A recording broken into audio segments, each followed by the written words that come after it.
mewujudkan semua program kami untuk masyarakat Minahasa sejahtera dan makmur.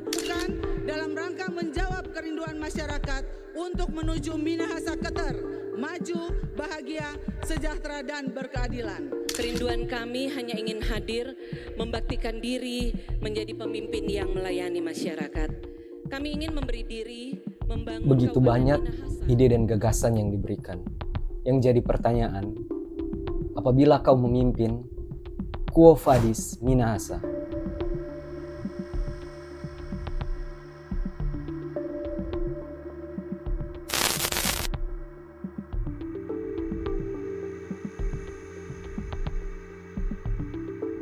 Tabia, salam hormat buat para pemimpin dan para calon pemimpin daerah, setiap tokoh masyarakat, dan untuk semua yang berperan dalam pembangunan daerah kita tercinta, Minahasa. Kali ini kita mau menyampaikan sesuatu yang penting menurut kita opini yang subjektif ini, sesuatu yang lahir dari kita kecintaan terhadap tanah Minahasa. Tentunya torang so ikuti kiprah kampanye dari setiap kandidat ini, dari debat pilkada yang so dilaksanakan, mulai dari debat pertama sampai debat kedua. Dari situ orang bisa menilai setiap ide dan gagasan yang dipaparkan oleh setiap kandidat dalam upaya pembangunan daerah.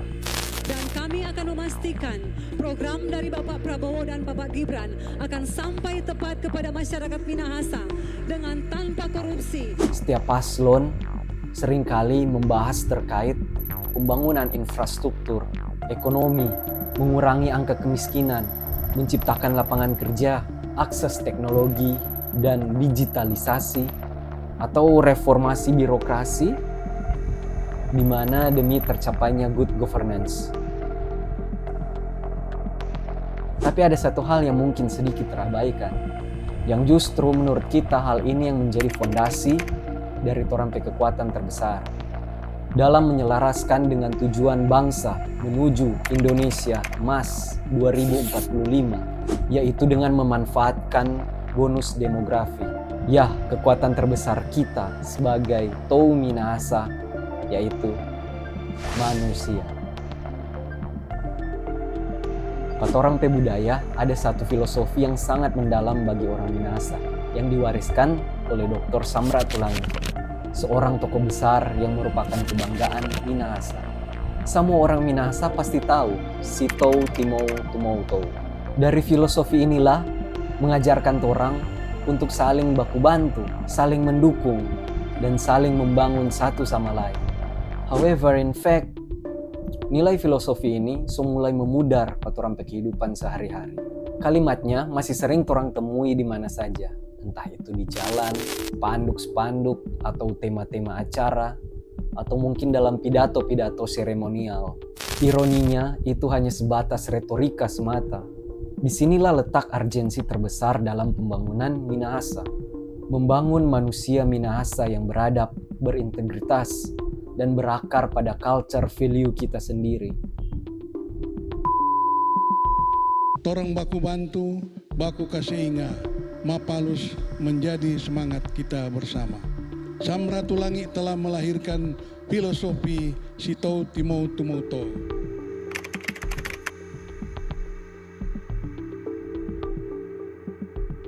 Setuju, filosofi si Tou Timou Tumou Tou ini masih hidup pada orang hati.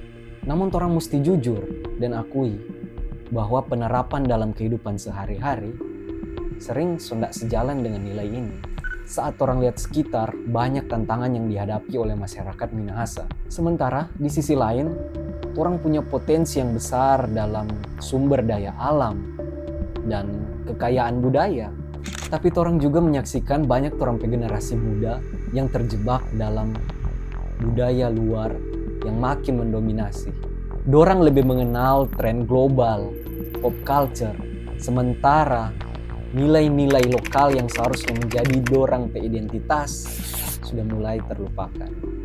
Ya, generasi muda sekarang lebih akrab dengan budaya asing, menyerap berbagai informasi dan gaya hidup dari media sosial, tetapi kehilangan koneksi dengan nilai-nilai adab dan budaya Minahasa.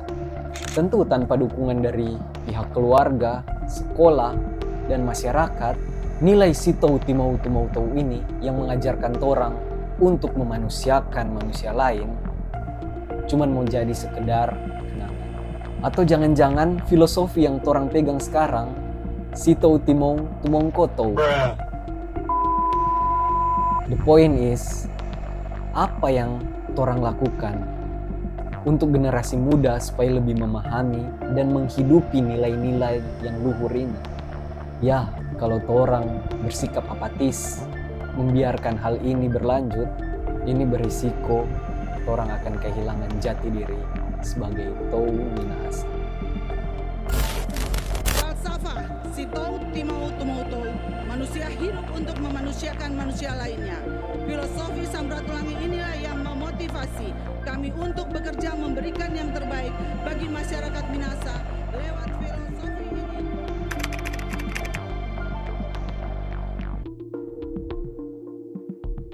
Untuk memanfaatkan bonus demografis secara optimal, hal yang perlu diperhatikan yaitu penduduk yang memiliki usia produktif, memiliki kompetensi yang tinggi.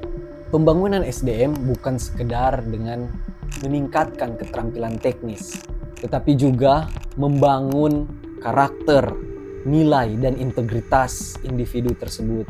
Ketika manusia diberdayakan dengan pengetahuan dan nilai-nilai yang baik, mereka tidak hanya mampu berkontribusi dalam pembangunan ekonomi, tetapi juga menjadi agen perubahan di dalam masyarakat. Mari torang bayangkan bagaimana jika setiap individu Minahasa itu memiliki pengetahuan, kompetensi yang kuat, yang tinggi, keterampilan yang relevan, dan yang paling penting itu karakter yang berbasis pada nilai-nilai luhur kita. Dorang akan mampu menciptakan inovasi, menemukan solusi untuk masalah-masalah lokal di masyarakat, dan membangun komunitas yang lebih baik.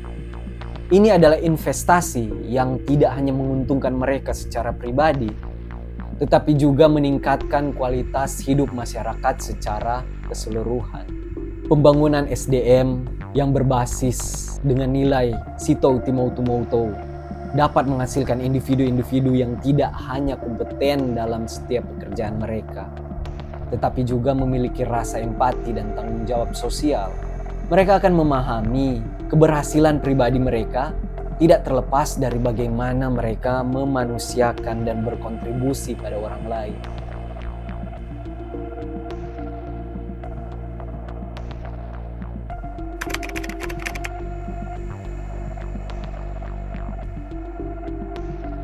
Namun torang tidak bisa tutup mata dengan berbagai tantangan yang nantinya akan dihadapi dalam upaya pembangunan sumber daya manusia di Minahasa.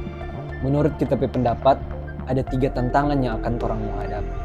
Pertama, kurangnya infrastruktur pendidikan yang berkualitas. Kita melihat banyak sekolah yang masih kurang fasilitas dasar, kurangnya buku ajar yang relevan, tenaga pendidik yang tidak memadai. Tanpa dukungan infrastruktur yang memadai dalam kondisi yang jauh dari ideal, dan ini jelas menghambat potensi mereka untuk dapat berkembang. Tantangan kedua, pengaruh pop culture dan teknologi yang tidak terkontrol. Di tengah kemajuan teknologi yang pesat ini, ya orang mesti akui bahwa orang generasi muda banyak terpapar dengan pengaruh budaya asing. Dorang terlalu sering mengkonsumsi konten-konten dari budaya luar yang mungkin tidak sejalan dengan nilai-nilai yang diwariskan tanpa pendampingan yang tepat. Mereka berisiko mengadopsi pandangan dan perilaku yang bertentangan dengan identitas kita. Dan yang ketiga, tantangan terbesar adalah kurangnya kesadaran dan komitmen dari kita semua. Ya, orang harus sama-sama sadari bahwa pengembangan SDM ini adalah tanggung jawab kolektif. Jika kita tidak bersatu untuk mengatasi tantangan-tantangan ini, sulit bagi kita untuk mencapai tujuan pembangunan manusia Minahasa yang beradab dan berintegritas. Oleh karenanya membangun sumber daya manusia menjadi target utama pembangunan. Tidak boleh lagi ada yang miskin ekstrim di tanah Minahasa yang subur. Jangan ada anak bangsa yang putus sekolah atau tak bisa duduk di perguruan tinggi. Maka RD Fasum berjanji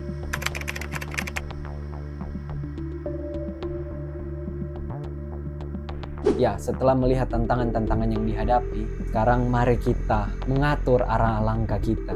Ya, kita mengajak, mari kita kembali fokus untuk pembangunan sumber daya manusia dengan nilai-nilai adab dan budaya yang telah menjadi identitas kita. Pendidikan berbasis nilai lokal harus menjadi prioritas.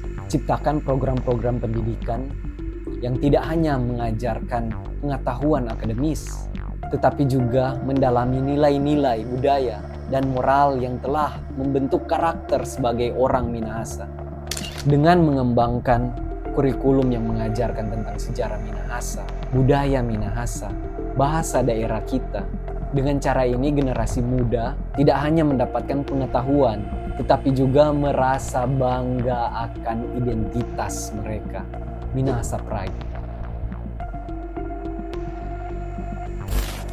Percayakan Tuhan melalui suara masyarakat pemilih Kabupaten Minahasa sebagai Bupati dan Wakil Bupati Minahasa akan merealisasikan apa yang menjadi program YLM DERKA seperti pemberian beasiswa, pemberian dana insentif bagi tenaga pendidikan dan kesehatan, dana duka, pelayanan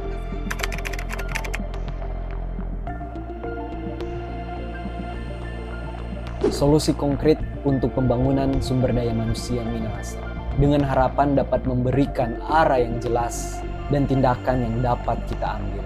Pertama, kita perlu membangun kemitraan antara pemerintah, lembaga pendidikan, dan industri lokal. Dengan menjalin kerjasama yang erat, tentunya kita dapat menciptakan program-program seperti beasiswa, magang, dan pelatihan kerja, tentunya yang relevan dengan kebutuhan pasar. Tentu juga terkait program kesejahteraan tenaga pendidik untuk guru-guru, untuk para dosen yang memberikan diri untuk mengajar dengan setia, membangun anak-anak Minahasa, meningkatkan kualitas pendidikan pengetahuan mereka. Melalui kolaborasi ini, kita bisa mengharapkan bahwa setiap lulusan boleh dapat bersaing dalam dunia pekerjaan dan memiliki keterampilan yang sesuai. Yang kedua, kita perlu mengembangkan program pelatihan soft skill, di mana berfokus pada penguatan karakter, seperti kepemimpinan, komunikasi, kerjasama. Program-program ini bisa diadakan melalui komunitas, pusat-pusat pelatihan, atau di sekolah-sekolah. Dengan meningkatkan kemampuan ini, kita akan menciptakan generasi yang tidak hanya cerdas secara akademis, tetapi juga mampu beradaptasi dengan baik dalam berbagai situasi sosial dan profesional. Yang ketiga, sering-seringlah kita mengadakan festival-festival kebudayaan.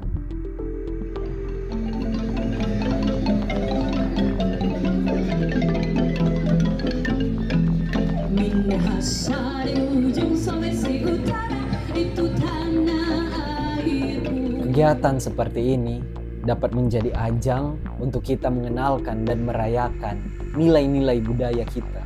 Mari kita libatkan generasi muda dalam pementasan seni, lomba-lomba keterampilan tradisional, dan berbagai cara yang bisa menonjolkan kearifan lokal. Dengan cara ini kita menanamkan identitas sebagai orang Minahasa atau Minahasa dan menanamkan rasa bangga terhadap budaya kita. Yang terakhir, penting juga untuk membangun kesadaran dan membuat kampanye publik. Social campaign mengenai pentingnya nilai-nilai adab dan budaya di dalam pendidikan, terlebih dalam kehidupan kita sehari-hari. Tentunya kita bisa menggunakan media sosial atau seminar, forum-forum diskusi untuk memperluas pesan tentang nilai-nilai adab dan budaya dalam setiap aspek kehidupan kita. Bahasa Tondano terancam punah. Pertanyaannya, jika Anda terpilih sebagai Wakil Bupati, strategi apa yang akan Anda prioritaskan untuk melestarikan bahasa Tondano dan daerah lainnya, serta mewariskannya kepada generasi mendatang di Kabupaten Minahasa? Waktu Anda menjawab 2 menit dimulai ketika Anda berbicara. Berhubungan dengan literasi dan literatur, seperti yang saudara-saudara mungkin ketahui, bahwa bacaan-bacaan budaya Minahasa hanya dimulai dari Pak Suarsli. Muda, kemudian oleh Graflan, kemudian lanjut oleh Taulu, baru Watu Seke, Bert Supit, dan lain sebagainya. Dan sungguh-sungguh kurangnya penulis dari orang Tondano untuk menulis tentang Tondano ataupun mengkorelasikannya dengan bahasa Tondano. Untungnya ada Bapak Fendi Parengkuan mungkin yang sekarang sementara membuat kamus bahasa Tondano. Dan kami berharap pemerintah yang terpilih nanti akan mengupayakan supaya kamus bahasa Tondano ini diajarkan jadi muatan lokal bagi anak-anak siswa. Kemudian juga perlu diperhatikan dibentuknya balai budaya dan perpustakaan yang betul-betul konkret untuk anak-anak Minahasa, terutama anak-anak Tondano, dan ada pelatihan-pelatihan kursus informal supaya ada interaksi antara siswa dan pengajar bahasa Tondano supaya semakin hari orang-orang Tondano tidak melupakan kearifan lokal dari Minahasa, khususnya orang Tondano. Terima kasih.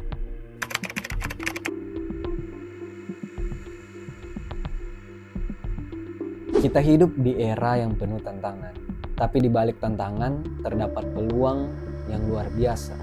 Dengan mengedepankan pembangunan sumber daya manusia yang berbasis pada nilai-nilai adab dan budaya kita akan menciptakan generasi yang siap menghadapi tantangan global tanpa kehilangan identitas diri kita. Kita yakin Minahasa bisa menjadi contoh buat daerah-daerah lain dalam pembangunan yang berkelanjutan.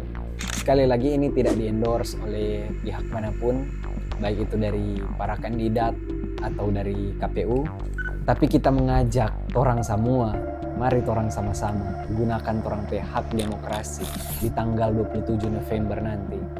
Pastikan orang kenali baik-baik kandidat yang orang pilih, karena mereka yang akan memimpin orang ke daerah dan yang akan membawa orang ke daerah di masa depan.